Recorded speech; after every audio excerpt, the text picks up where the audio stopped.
For more than 4 decades, Chuckie O'Brien has been known as a key suspect in Jimmy Hoffa's disappearance. Well, now a new book reveals that's no longer the case, and the author tells us the feds know who's responsible for one of the most notorious crimes in American history. 7 investigator Heather Catallo joins us now with a look at this new information. Heather. Well, there have been a lot of books written about Jimmy Hoffa, but this one is different. The author has a very unique connection to the case. He's Chuckie O'Brien's stepson, and now he's revealing that the feds were planning to clear O'Brien. In Hoffa's shadow also offers new insight into who actually abducted and killed the missing Teamsters boss. That's what you joined the union for, to get rid of $1.50. It's one of the most famous unsolved crimes in American history. How are you, sir? How are you feeling? All right, fine. What happened to legendary Teamsters president Jimmy Hoffa? This is the part of the story we all know. On July 30th, 1975, Hoffa disappeared from the parking lot of the Marcus Red Fox restaurant in Bloomfield Hills. Hoffa thought he was going for a reconciliation meeting with 2 mob bosses, New Jersey Teamsters official Tony Provenzano. What about all these charges that you have been involved in some way in Jimmy Hoffa's disappearance? I believe you indicated to some reporting. He's not going to make any statement. And Detroit Mafia captain Tony Giacalone. Hoffa was never seen again.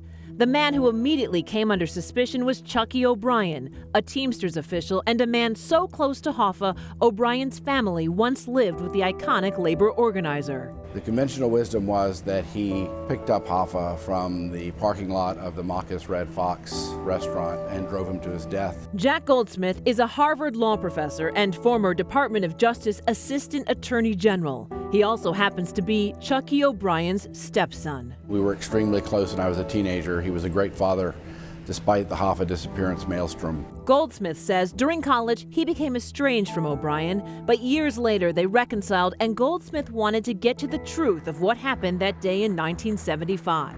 There were good reasons for the FBI to suspect him. I mean, he had recently had a break with Hoffa.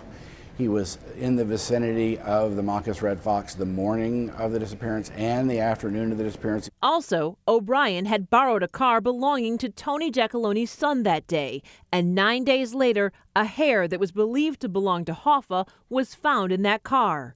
But here's the part of the story you don't know. Despite extensive media coverage about that hair, Goldsmith writes the FBI agents on the case doubt the validity of that evidence.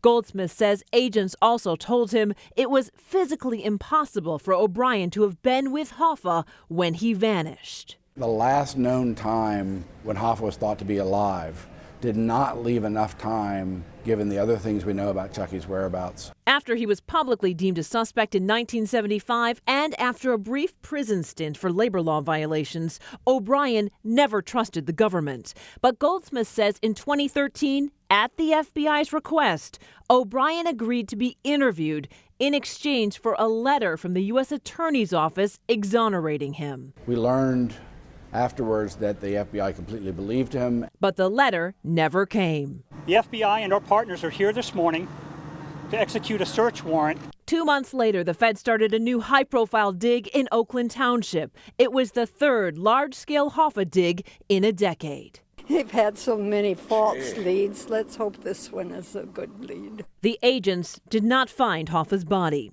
Goldsmith believes the embarrassment from that dig prompted the U.S. Attorney and FBI top leadership at the time to not follow through on the letter clearing O'Brien. They just didn't want to take the political heat of admitting that they had basically accused the wrong person or let linger the accusations against Chuckie for 44 years. And that's not all. Goldsmith says the feds have believed for 2 decades that it wasn't O'Brien who picked Hoffa up. It was Vito Giacalone, Anthony Giacalone's brother.